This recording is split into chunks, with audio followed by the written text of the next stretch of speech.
We're coming up to a year now of competitions. How would you grade Smash Ultimate as an esport and just the scene and the competitions that you've been to? Uh, well, of course, I can't compare like my experiences with the experiences that I haven't had, right? Like I'm not a League player, I'm not a Dota player, I'm not a Call of Duty player, so I can't imagine what it is like to be one of those people playing on a stage with millions of observers and millions of dollars on the line. But Ultimate, in terms of Smash, has been by far my most fun competitive scene. Is it annoying that social media can sometimes be really negative and people are complaining about characters? Yeah, but also it's the nature of social media. It happens. I don't really get worried about it. I just try to farm that engagement. You know what I'm saying? Haha, clout.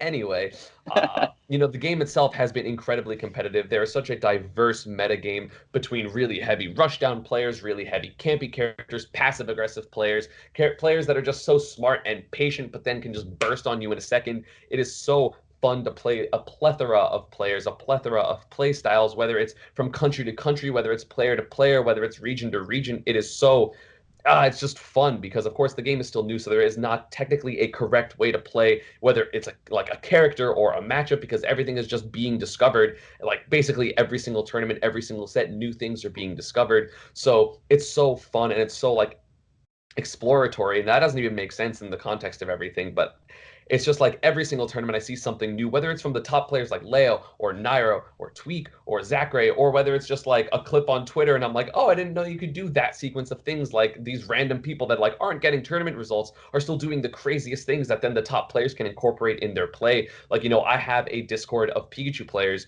that are like, oh, I randomly got this combo, I want to see if it works, and they'll test it and then I incorporate it into my play later, and then people are like, oh my god, Esam, how'd you think of it? And I'm like, it wasn't me, it was literally someone else, and I'm just good enough to show it off.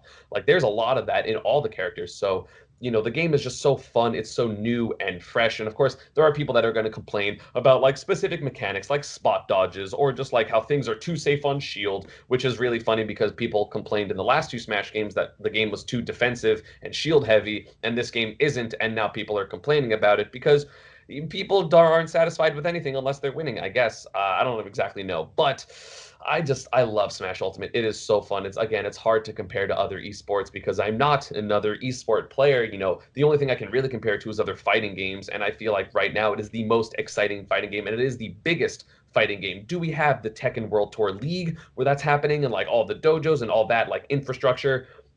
No, I don't have that. We don't have that. Is there, a Capcom Pro Tour? No, we don't have that. We don't have any type of tour or organization when it comes to that, which is unfortunate, but at the same time, it also allows you to always get your mind out of it. It's like, okay, I did really poorly at this tournament. That sucks, but I'm looking forward to the next one because you're not worried about the points and you're not worried about the blah, blah, blah, blah, blah, all the implications. Like, basically, the only thing you can worry about, other than, like, I wanted money from this tournament so I can continue to go to other tournaments if you're like an unsponsored player, is your PGR rank.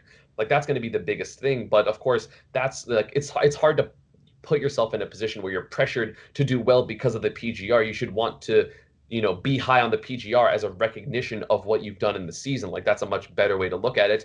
As I say that, worrying about the fact that I can probably get top 10 this season if I do well here. So it's a little interesting contrast. But I absolutely love this game. I do think there are so many tournaments. There's so much prize pool in this game. It's just spread out between a bunch of tournaments. It's Sure. like, oh man, people are only making $4,000 to $5,000 a week, and if they're winning this event, it's like, okay, well if you're winning 4 to 5 thousand every other weekend, if you're a super top player, or you're just finding these tournaments with pop bonuses, you're only making $40,000 to $50,000 strictly from tournaments. Then if you're winning that much money, you probably have a team and a sponsor and a stream and a YouTube channel and all this other auxiliary income. People make a living on this game, and I hope that's like something that we can kind of dispel the myth of like it's impossible to make a living, because there are definitely mad people living off of Smash. Granted, it's not like you're saving money. It's not like you have this huge savings account and you don't buy nice cars. But like then you still have people like, of course, the upper echelon of Mango, who has thousands of subs on Twitch and is incredibly well off with like C9, and of course he does well in tournaments and all that type of stuff. Same for Nairo, who in the Smash Ultimate would be the biggest, I guess, personality. He bought a house for his family. Like That's crazy, right? Like there is definitely money to be had in the scene, but again, I talked about this on my stream. You can't expect a giant infrastructure to just appear in a new entertainment industry that is also kind of saturated with other esports.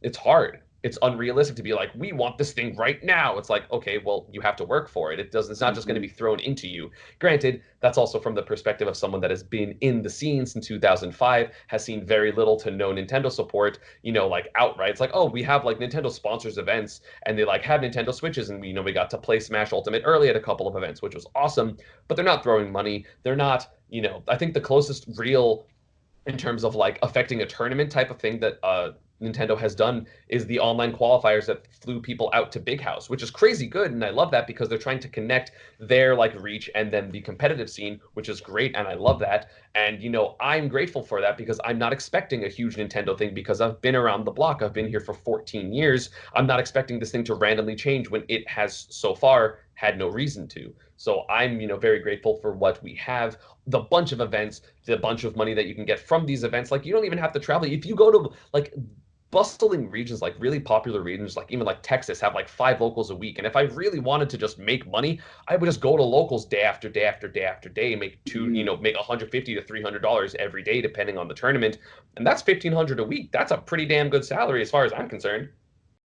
You know what I'm saying? So it is in a good spot in my opinion. Of course, could things be better? Yeah, of course. But I'm not gonna get greedy. I just look forward like one tournament at a time, one event, one year at a time. And that's how you gotta look at it, in my opinion. You gotta grow organically, you gotta build your brand, you gotta get yourself more opportunities.